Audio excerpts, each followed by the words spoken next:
Good morning. How is everybody today? It's great to see you early in the morning, and I know you've got a lot of exciting things to do today.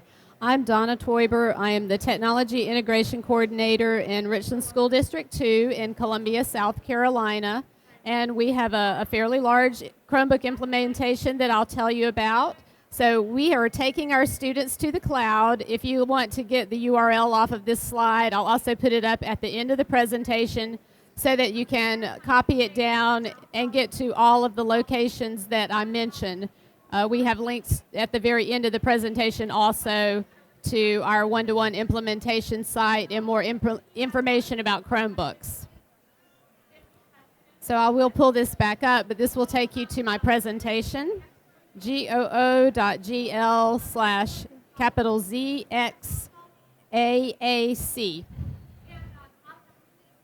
So how many classroom teachers are in the audience?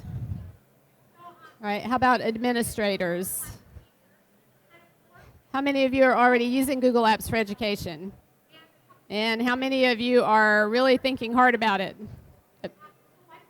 Okay, well, in Richland School District 2, we want you to know that we try to do things with quality. We are a recipient of a 2012 EdTech in South Carolina Technology Award. We have this year become a Project Red Signature District. We are one of 18 districts nationwide that have been selected to be a part of their study on what makes effective one-to-one implementation. So we're working very closely with them and the other signature districts to implement our one-to-one initiative with quality.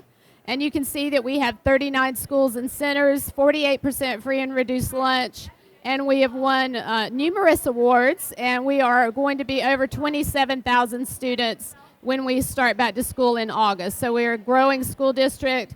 If anybody knows Columbia, South Carolina, Fort Jackson is a large naval base, or air base there. So we in Shaw Air Force Base. So we have a lot of folks from the military.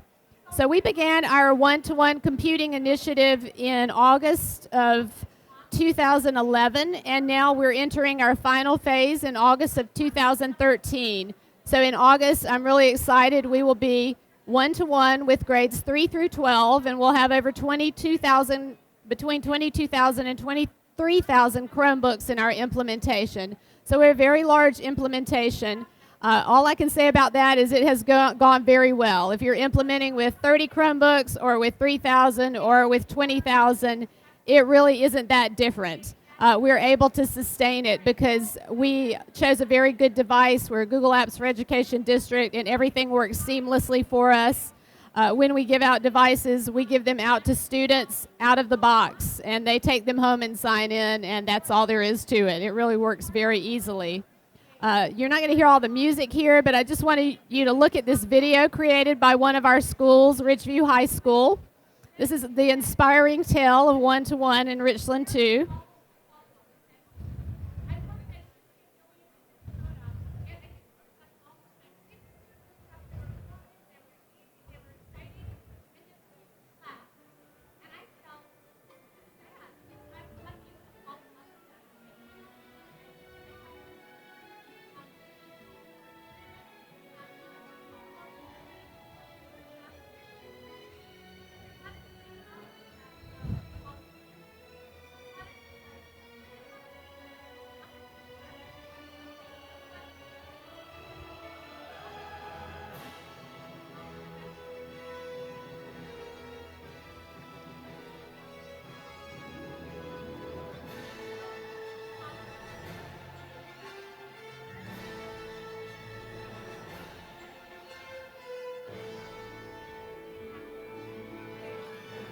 So I think you can see that our students are very excited about using Chromebooks and Google Apps for Education. Our teachers are excited. We have implemented in phases so that teachers have been able to have that buy-in. So our Phase 1 teachers were mentors to our Phase 2 teachers, and then Phase 2 teachers are now mentoring Phase 3 teachers. All of our high schools will have take-home programs in August. So what we're all about, and well, let me go back and just say the take-home program is in high school. Our middle school students carry Chromebooks around during the school day. They get them in the morning, put them in their cases, carry them to class all day, and then drop off the Chromebook to be charged in the afternoon. We do have one middle school that will be taking Chromebooks home so that we can see how that goes. You know how middle school students are. You want to start slowly. Don't jump into anything. You can always phase in the taking home part, but we have a lot of procedures I'll share with you on the last slide. But in our district, we're about 21st century skills. So we are doing a lot of project-based learning, flipped classroom models. We have teachers who are really enjoying being able to put content online for students, e-portfolio creation. Online collaboration is one of the biggest things that's happening in our district. Every day, students are collaborating online in Google Docs.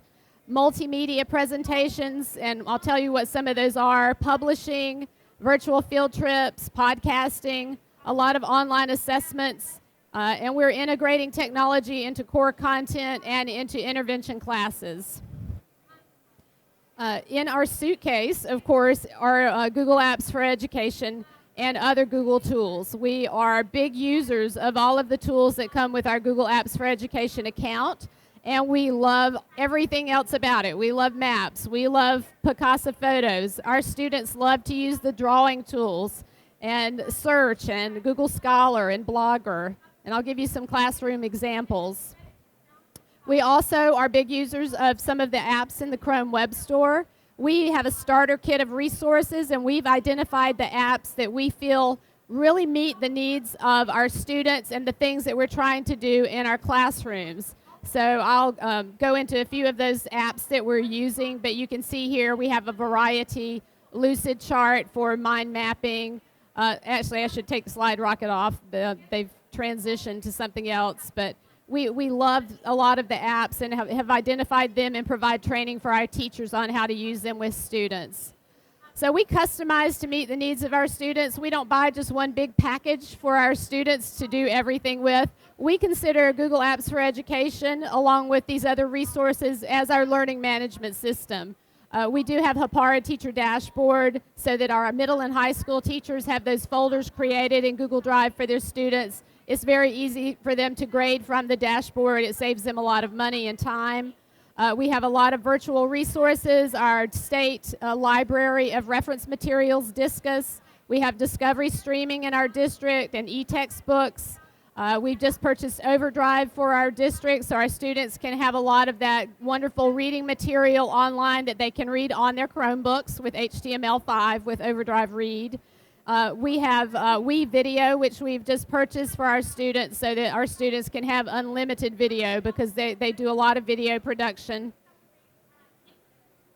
And then, so you've heard about those 4 C's: communication, collaboration, critical thinking, and creativity. We actually have 7. We consider cloud resources, Google Apps for Education, and Chromebooks, and the Chrome Web Store, as well as we have cost savings we're seeing from using Google Apps for Education with our Chromebooks, and Common Core. How many of you are thinking about Common Core these days? No? Yeah? Yes?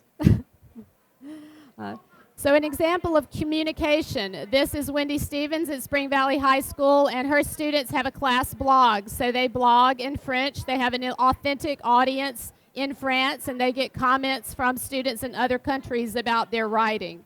So it's a very authentic communication experience. In terms of collaboration, students are always collaborating on projects. This is an example of a family budget project. A group of students had to create a family budget, and they had a lot of things to consider. They used Google Sheets to create that spreadsheet, and then they also created a presentation that they worked on with their class. What's great is there is a revision history so that when you're in a document, you can see which students have collaborated on the document. So the revision history is very important to those students. We also do a lot with multimedia projects. Our students are creating a wealth of multimedia projects, and I'm not sure I have time to show you all those presentations, but when you go to our links, you'll see those resources. And they use the research tools that are built into Google Drive. As they're working on a presentation, they can actually go under Tools and choose the Research tool and research while they are working in that presentation together, and also create the citations. We do a lot of project-based learning in our district. Our students have choice in the products that they create. They have a question and they have a problem to solve. This is an example of a 4th grade project where 4th graders wanted to get their teachers from using so much paper. And luckily, the 4th graders got Google Apps for Education and they got Chromebooks this year. So they were able to present to their faculty and show their faculty how many sheets of paper they were using every day. And those teachers are really, they heard that presentation and they're really moving to doing a lot more of grading online and not printing out things for the students. So we're really seeing a lot of movement in that direction with everything being web-based. The students love all the creativity tools that are part of Google Apps for Education. This is an example of a Google drawing that one of our 5th graders did when they were studying map skills. And you can see this is not your traditional map skills unit, right? This child had a lot of choice in her product and a lot of creativity was involved in putting this presentation together. Other multimedia projects, you can see that our students are creating and posting multimedia projects. One is an example of a French site from Wendy Stevens students. They're creating flip books that they're posting to YouTube. Students are just constantly going online with their Chromebooks, uploading the video from their phones or putting it in from a USB camera. Any way that they can get the video there is always very easy to get video onto a Chromebook or into the cloud, and then they're able to edit online. And we're seeing a lot of success with that. And then the Common Core.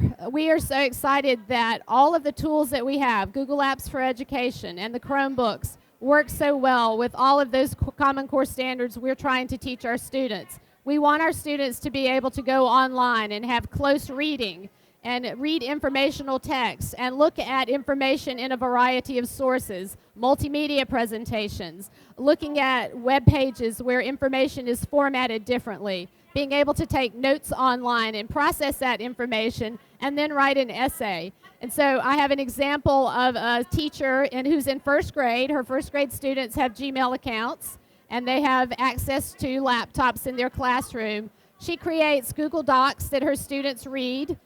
They read those, they highlight information, practicing some of those skills that they will eventually need for the test. But it's all about close reading and reading informational text. And then she has a Google form that she's created using the Flubaroo script.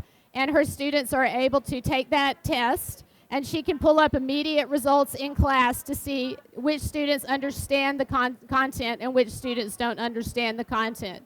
So that's a great example of Common Core and how we're using these tools. We also use a lot of the search tools, and this is helping us with our prepare for Common Core and digital literacy. And we are all participating in the Google Search and Education classes you can learn more about here. Flipped classroom lessons.